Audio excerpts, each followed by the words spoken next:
Good morning student. आपका next topic है वनस्पति वेजिटेशन। अब वनस्पति आपको पता भी है वनस्पति क्या होती है। तो वनस्पति ऐसे पौधे जिसमें वृक्ष, झाड़ियाँ और घास तीनों चीज़ें आती हैं, ऐसे पौधों की जातियों से है या उनकी एक समूह से है जो एक निश्चित पर्यावरण में पाए जाते हैं। प्राकृतिक वनस्पति में केवल उन्हीं पौधों को शामिल किया जाता है जो मानव की सहायता के बिना जंगली अवस्था में उगते हैं और बढ़ते हैं। इसे अक्षत वनस्पति भी कहते हैं। अगर भारत की हम बात करें तो भारत में इस प्रकार की वनस्पति केवल हिमालय, सुंदरवन और थार मरुस्थल का जो दुर्गम क्षेत्र है उन्हीं में ही पाई जाती है। अगर गंगा के मैदानी क्षेत्रों की बात करें तो प्राकृतिक वनस्पति लगभग लुप्त हो चुकी है वहां पर। क्योंकि वहां पर मानव का हस्तक्षेप जो है बहुत बढ़ गया है। अगर वन का शाब्दिक अर्थ हम देखें तो बहुत ही संकुचित सा अर्थ है। इसका सामान्यतः अर्थ ऐसे क्षेत्र से या ऐसे वृहद क्षेत्र से ले लिया जाता है जिसमें वृक्षों और झाड़ियों का सघन आवरण, मतलब पास पास आवरण पाया जाता है। भारतीय वैज्ञानिकों ने भारत की जो वनस्पति है उसको दो प्रमुख आधार पर बांटा है। एक बांटा है देशज, और दूसरा है विदेशज। क्या है? देशज और विदेशज। ठीक है। देशज को हम स्थानीय भी कह सकते हैं। इसमें देश की 60% जो वनस्पति है वो इस तरह की पाई जाती है। 60%। ये कहाँ कहाँ पाई जाती है? हिमालय में और प्रायद्वीपीय भारत के जो क्षेत्र है उनमें पाई जाती है। अगर हम विदेशज की बात करें तो ये गंगा के मैदान में मरुस्थलीय भागों में पाया जाता है। विदेशज का मतलब आपको पता है कि भाई विदेशों से आई हुई वनस्पति।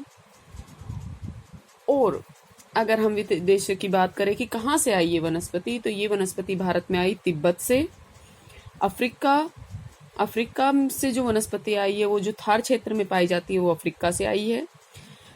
हिमालय जो क्षेत्र में पाई जाती है वो तिब्बत से आई है और मलाया आदि से भी आई है। और ऐसा नहीं है कि अब वनस्पतियां आ नहीं रही है, नहीं, अभी भी वनस्पतियों के आगमन का क्रम जारी है, अभी भी आती जाती रहती है। उदाहरण के लिए अगर देखा जाए तो लैंटाना, हेसिंथ और पार्थेनियम अभी अभी आई है ये प्रजातियां। और भारत में लगभग 30,000 पादप प्रजातियां, मतलब 30,000 पौधों की प्रजातियां पाई जाती है। इन 30,000 को 10 पादप कुलों में रखा गया है। 10 पादप कुल में रखा गया है।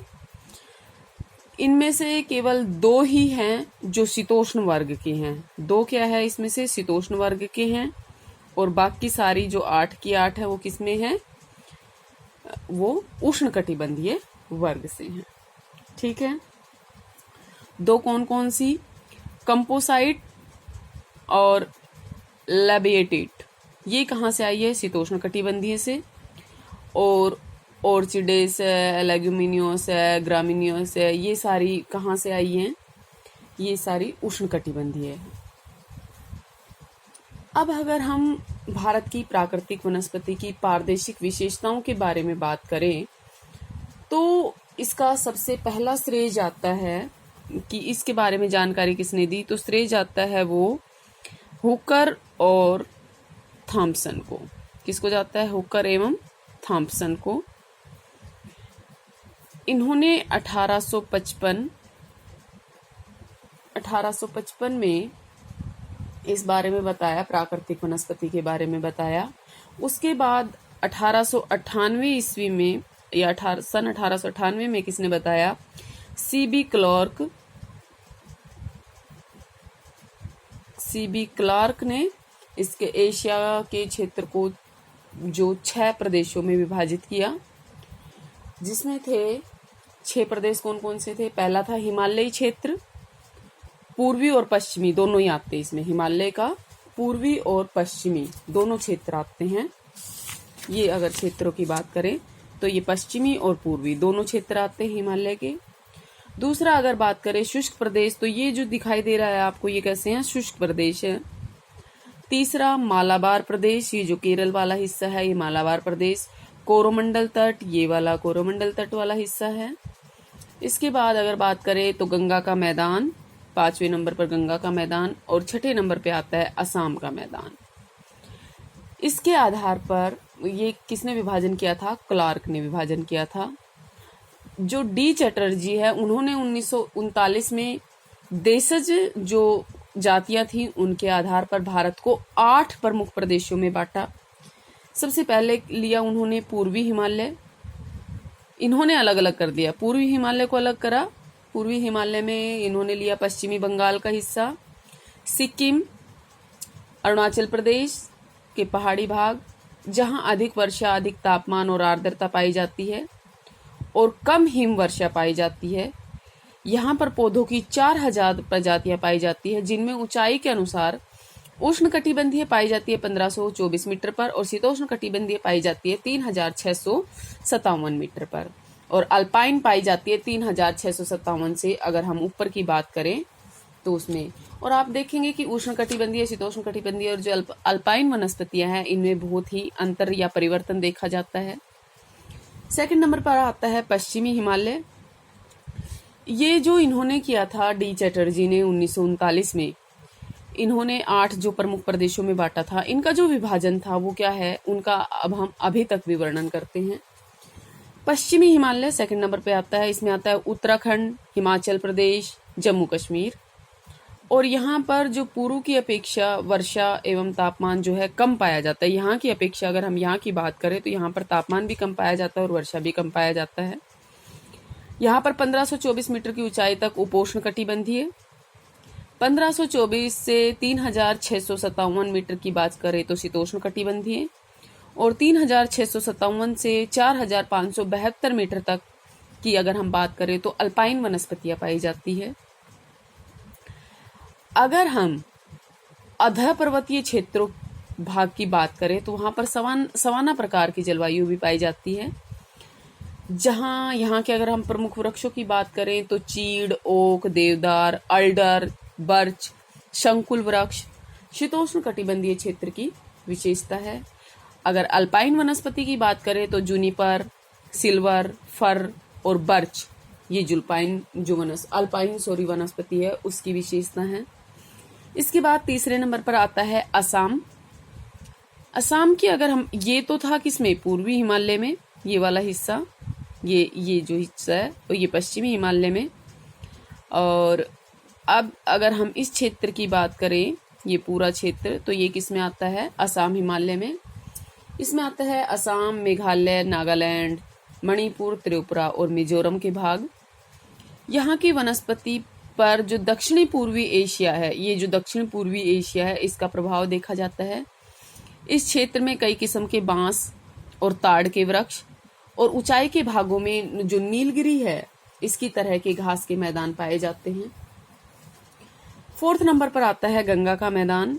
अगर हम गंगा के मैदान की बात करें तो ये एक विशेष प्रकार का क्या है, पादपी प्रदेश है, जिसमें अर्धशुष्क झाड़ियां अरावली क्षेत्र की बात से लेकर जो शुष्क पर्णपाती वन है उत्तर प्रदेश तक, कहां से, अरावली प्रदेश से लेकर उत्तर प्रदेश, पूर्वी बिहार और पश्चिम में बंगाल तक आर्द्र पर्णपाती वन एवं सदाबहार मैंग्रोव वन, यहाँ जो गंगा का डेल्टा है ये वनस्पतियां इसमें पाई जाती है। यहाँ पर जो जनसंख्या का दबाव है वो बहुत अधिक है और कृषि के विकास, मैंने बताया था कि यहाँ का क्या हो चुका है, दोहन हो चुका है, तो कृषि के विकास के कारण यहाँ की जो मूल वनस्पति है वो क्या हो चुकी है, समाप्त हो चुकी है। परंतु अगर ऐतिहासिक साक्ष्य देखे या मतलब पुराने गवाहों के अनुसार अगर देखा जाए तो इस क्षेत्र में विपुल वन्य जीवन सहित घने वनों का संकेत मिलता है। मतलब ऐसा माना जाता है कि यहाँ पर पहले बहुत सघन अवस्था में वन मिलते थे, जिनके प्रमुख वृक्ष की अगर हम बात करें तो कौन कौन से थे, साल, अर्जुन यहाँ के प्रमुख वृक्ष थे और यहाँ पर विभिन्न किस्म की घासें भी पाई जाती थी। ठीक है, इसके बाद 5वें नंबर पर आता है सिंधु का मैदान। इसके विस्तार की बात करें तो हरियाणा, पंजाब, राजस्थान का जो अरावली के जो पश्चिम वाला हिस्सा है, कच्छ का रण जो उत्तरी गुजरात के भागों पर यहाँ पर पाया जाता है, या ये कह सकते हैं कि जहाँ पर वार्षिक वर्षा 75 सेंटीमीटर से कम हो वहाँ पर इस प्रकार के वन पाए जाते थे।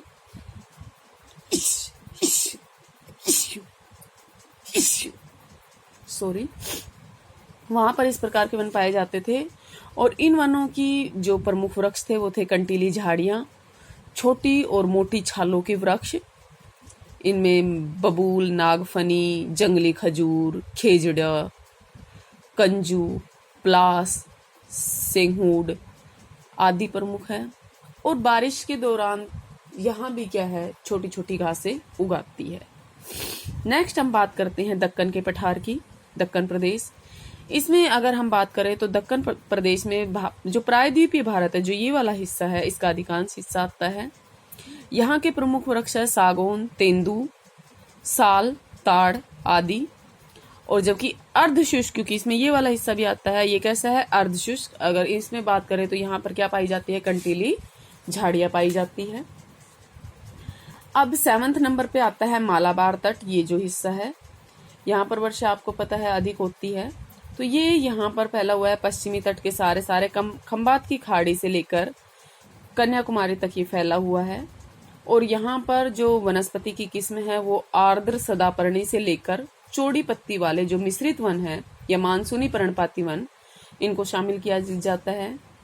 नीलगिरी अगर पहाड़ियों की बात करें तो यहाँ पर शीतोष्णकटिबंधीय वनस्पति पाई जाती है। यहाँ मलाया के पौधे, जो मलाया से पौधे आए थे उनकी जातियां पाई जाती हैं।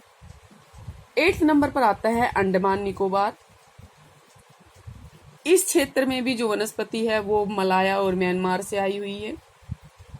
और यहाँ भी उष्णकटिबंधीय सदापर्णी किस्म की वनस्पति पाई जाती है। इसके प्रमुख वृक्ष है ताड़, बेत आदि। लक्षद्वीप की वनस्पति की अगर हम बात करें तो वो भी यहाँ की वनस्पति जैसी है। और यहाँ पर झाड़ियाँ और नारियल के वृक्ष प्रमुख है। ठीक है, ये था हमारा किसके अकॉर्डिंग, डी चैटर्जी के अकॉर्डिंग, जो पादप जातियों के आधार पर हमने वर्गीकरण किया है वो। अब आता है हमारा मेन वर्गीकरण। अगर हम भारत की बात करें तो भारत में सब तरह की वनस्पति पाई जाती है। भारत में शीतोष्णकटिबंधीय वनस्पतियां भी पाई जाती है। भारत में उष्णकटिबंधीय वनस्पति भी पाई जाती है। उष्णकटिबंधीय सदाहरित वन भी पाए जाते हैं। उष्णकटिबंधीय पर्णपाती वन भी पाए जाते हैं। तो हम भारत की वनस्पति की बात करें तो भारत की वनस्पति को निम्नलिखित वर्गों में बांटा जा सकता है। पहला है, देखो इससे पहले मैं कुछ बातें बता देती हूँ आपको कि भारत में अलग अलग तरह की वनस्पति पाई जाती है। अगर आप हिमालय क्षेत्रों की बात करोगे, हिमालयी क्षेत्र की बात करें तो वहाँ पर अलग वनस्पति पाई जाती है। यहाँ की बात करें अंडमान निकोबार द्वीप समूह की तो यहाँ उष्णकटिबंधीय पाई जाती है, यहाँ शीतोष्णकटिबंधीय पाई जाती है। डेल्टाई अगर हम भागों की बात करें तो यहाँ पर डेल्टाई वनस्पति या मैंग्रोव वन पाए जाते हैं। मरुस्थलीय क्षेत्रों की बात करें तो यहाँ अर्ध मरुस्थलीय और कांटेदार झाड़ियाँ पाई जाती है। और अगर हम गंगा के मैदान की बात करें तो यहाँ पर अलग तरह की वनस्पति पाई जाती है। लेकिन जैसे जैसे जनसंख्या का दबाव बढ़ा है, मनुष्य की दैनिक आवश्यकताएं बढ़ गई है और मनुष्य ने क्या किया, अपने आर्थिक उद्देश्य के लिए वनों का विनाश करना शुरू कर दिया, वनों का दोहन करना शुरू कर दिया। और इससे जो हमारी इकोसिस्टम है, जो पारिस्थितिकी तंत्र है, वो क्या हुआ है, भंग हुआ है। तो हमें इस बात का ख्याल रखना है कि हम जितने वृक्ष काटें उससे कहीं ज़्यादा हम लगाएं। और अगर ज़्यादा नहीं लगा सकते तो कम से कम जितने काटें उतने तो लगाएं, इसीलिए बैलेंस बना रहेगा। आपने सुना होगा कि कहते हैं कि भाई फलानी जगह हाथी घुस गया और उसने उस गांव में क्या मचा दी, तबाही मचा दी। लेकिन ऐसा नहीं होता है। हाथी हमारी जगह पर नहीं आए हैं, हमने क्या किया है, उनका जो एरिया था वो कवर कर लिया है। वो क्या है, वो उनका घर था, हमने उनसे उनका आवास स्थान छीन लिया है। आप देखते हो आपको बहुत सारे जो पशु हैं वो सड़कों वगैरह पर घूमते मिल जाते हैं। पहले ऐसा नहीं था। क्यों नहीं था? क्योंकि पहले एक बैलेंस बना हुआ था प्रकृति में। भाई पेड़ पौधों को गाय भैंस ने खाया, बकरी ने खाया, बकरी को खा लिया शेर ने। लेकिन अब जैसे जैसे क्या होता है, वन नष्ट होते जा रहे हैं, शेर वगैरह बाघ वगैरह इनकी संख्या कम होती जा रही है। और इनकी संख्या कम हो रही है तो क्या हो रहा है, इनकी संख्या कम हो रही है तो ये जो और जिनको ये खाते थे, मतलब जो शाकाहारी पशु है, उनकी संख्या क्या हो गई है, बढ़ गई है। ठीक है, तो अब हमें इन बातों का ध्यान रखना है कि ये जो बैलेंस बिगड़ा है इसको कैसे सुधार किया जाए। अब हम भारत की प्राकृतिक वनस्पति की बात करते हैं। तो भारत को प्राकृतिक वनस्पति के अकॉर्डिंग हम मैपिंग भी करेंगे, मैं करवाऊंगी आपको ये वाली मैपिंग। भारत को प्राकृतिक वनस्पति के अकॉर्डिंग निम्नलिखित भागों में बांटा गया है। पहला है उष्णकटिबंधीय वनस्पति। इस वनस्पति की विशेषता क्या है कि यहाँ पर 200 सेंटीमीटर से अधिक वर्षा वाले वन मिलते हैं। इसमें इसकी अगर हम बात करें तो इसके प्रमुख क्षेत्र हैं सह्याद्री, ये सह्याद्री वाला क्षेत्र है, पश्चिमी घाट, और शिलोंग का पठार, अंडमान निकोबार द्वीप समूह, लक्षद्वीप द्वीप समूह। इन वनों को सोलाश वन भी कहा जाता है। क्या वन भी कहा जाता है? सोलाश वन भी कहा जाता है। सह्याद्री में, ये जो सह्याद्री वाले स्थान है, इसमें इनको क्या कहा जाता है? सोलाश। अगर यहाँ के प्रमुख वृक्ष की बात करें तो यहाँ के प्रमुख वृक्ष हैं महोगनी, आबनूस, जारुल, बांस, बेत, सिनकोना, रबर आदि। और केरल आपको पता है मसालों के लिए प्रसिद्ध है, तो यहाँ पर मसालों के बागान भी मिलते हैं। ठीक है, सेकंड नंबर पर आता है उष्णकटिबंधीय आर्द्र पर्णपाती वन। ये जो ये है, ये किसके लिए है? ये सह्याद्री वाला हिस्सा है। सेकंड नंबर पे आता है उष्णकटिबंधीय आर्द्र पर्णपाती वन। यहाँ इनको मॉनसूनी वन भी बोलते हैं। ये वन 100 से 200 सेंटीमीटर वर्षा वाले क्षेत्रों में मिलते हैं। इनके अगर बात करें तो ये जो सह्याद्री के जो पूर्वी ढलान वाला क्षेत्र है, यहाँ पर ये पाए जाते हैं। प्रायद्वीप विभाग के उत्तरी पठारी भाग में ये पाए जाते हैं। शिवालिक जो श्रेणी की बात करें तो इसके सारे ये वन पाए जाते हैं। इनको मॉनसूनी वन मैंने बता ही दिया है कि मॉनसूनी वन भी कहते हैं। यहाँ के अगर प्रमुख वृक्षों की बात करें तो सागवान, सखुआ, शीशम, आम, महुआ, बांस, खैर, त्रिफला व चंदन यहाँ के प्रमुख वृक्ष हैं। और ये सारे ही वृक्ष, आपको पता है, आपने सागवान की लकड़ी वगैरह के बारे में सुना होगा, तो ये सारे ही वृक्ष क्या है, बहुत ही आर्थिक दृष्टि से बहुत ही महत्वपूर्ण है। इसलिए इन वनों का दोहन भी क्या हुआ है, अधिक हुआ है। तीसरे नंबर पर आता है उष्णकटिबंधीय शुष्क पर्णपाती वन। ये वनस्पति मिलती है 70 से 100 सेंटीमीटर वर्षा वाले क्षेत्रों में। और इन वनों की जो विशेषता, ये और ये सेम ही है एक तरह से, इनको भी मॉनसूनी वन बोला जाता है। लेकिन यहाँ इन वृक्षों की ऊंचाई थोड़ी अधिक होती है और इन वृक्षों की ऊंचाई क्या होती है, कम होती है। ठीक है, ये इनके ही सीमांत वाले हिस्से पर पाए जाते हैं। और ये क्या होते हैं, यहाँ की जो प्रमुख वृक्षों की बात करें तो कंटीली वन और झाड़ियाँ मिलती है। यहाँ की मुख्य समस्या अत्यधिक चराई है। अत्यधिक चराई के कारण जो मृदा अपरदन की समस्या यहाँ की आम समस्या है। ठीक है, नेक्स्ट आता है कंटीले वन व झाड़ियाँ। जहाँ 70 सेंटीमीटर से वर्षा कम होती है, वार्षिक वर्षा कम होती है, वहां पर ये वनस्पति पाई जाती है, कंटीले वन तथा झाड़ियाँ। और ये अभी थोड़ी देर पहले भी बताया था, गुजरात से लेकर राजस्थान व पंजाब के उन भागों में मिलती है जहाँ पर 70 सेंटीमीटर से वर्षा कम होती है। इसमें कुछ हिस्सा हरियाणा का भी आता है। मध्य प्रदेश के इंदौर से आंध्र प्रदेश के कुर्नूल तक के जो पठार है, वहां तक की जो एक अर्धचंद्राकार पेटी है, इसके रूप में ये फैली हुई है। जब मैपिंग करेंगे तो आपको दिखाई देगा अर्धचंद्राकार रूप में। मतलब यहाँ से गुजरात से शुरू हो, नहीं, राजस्थान से पंजाब से शुरू होते हुए राजस्थान, राजस्थान से गुजरात, फिर मध्य प्रदेश, फिर ऐसे आंध्र प्रदेश, और आंध्र प्रदेश उड़ीसा होते हुए ये ऐसे अर्धचंद्राकार रूप में फैल जाती है। यहाँ के अगर प्रमुख वृक्षों की बात करें तो बबूल, खजूर, खैर, नागफनी, कैक्टस यहाँ के प्रमुख वृक्ष हैं। इसके बाद आता है 5वें नंबर पर पर्वतीय वन। पर्वतीय वन, अब आपको पता है कि पर्वतीय वन कहाँ पर पाए जाएंगे, पर्वतों पर। तो ऊंचाई पर बढ़ने पर क्या होता है, तापमान कम होता जाता है और जलवायु में विशेषताएं पाई जाती है, जलवायु में विभिन्नताएं पाई जाती है। और तापमान व वर्षा में भी परिवर्तन आते रहते हैं। इसमें पर्वतीय भागों में ऊंचाई के साथ जो वनस्पति का स्वरूप है उसमें भी परिवर्तन आ जाता है। ऊंचाई के साथ अब जैसे जैसे मान लो यहाँ से हमने बढ़ना शुरू कर दिया, यहाँ उष्णकटिबंधीय वन पाए जा रहे थे, थोड़ी ऊपर चढ़े तो अल्पाइन वनस्पति, फिर शीतोष्ण कटिबंधीय वनस्पति, पर्णपाती नहीं, फिर पर्णपाती वन, फिर उसके बाद कोण सदाहरित वनस्पति मिलती है।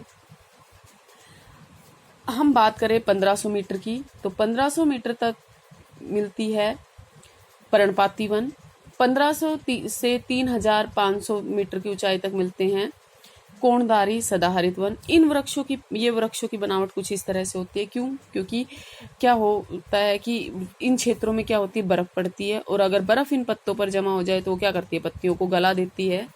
इसलिए इन वृक्षों की आकृति होती है कोण के आकार की, ताकि अगर बर्फ गिरे इन पर तो वो फिसल कर नीचे आ जाए, इन पर जमे ना। ठीक है। अगर यहाँ के अगर प्रमुख वृक्षों की बात करें तो देवदास, स्प्रूस, सिल्वर फर, चीड़ और छोटी व जो सूचाकार पत्तियां वाले वन यहाँ पर मिलते हैं। नेक्स्ट है 6 नंबर पर ज्वारीय वन। अब ज्वारीय वन कहाँ मिलेंगे? जहाँ पर नदियाँ डेल्टा बनाती है और ताजा जल भी मिलता है और समुद्री जल भी मिलता है। और यहाँ ये जो दलदली भाग होता है, यहाँ पर नदियाँ क्या करती है, हर साल मतलब यहाँ पर डिपोजिशन करती रहती है, तो मिट्टी क्या होती रहती है, चेंज होती रहती है, और इसी कारण से यहाँ की जो मिट्टी होती है वो बहुत ही उपजाऊ होती है। ठीक है। और ये जो मिट्टी होती है ये वनस्पति के लिए आदर्श होती है। तो गंगा नदी के डेल्टा, गोदावरी कृष्णा नदी के डेल्टा, ब्रह्मपुत्र नदी के डेल्टा में ये वन पाए जाते हैं। इनमें यहाँ के प्रमुख वृक्ष है मैंग्रोव।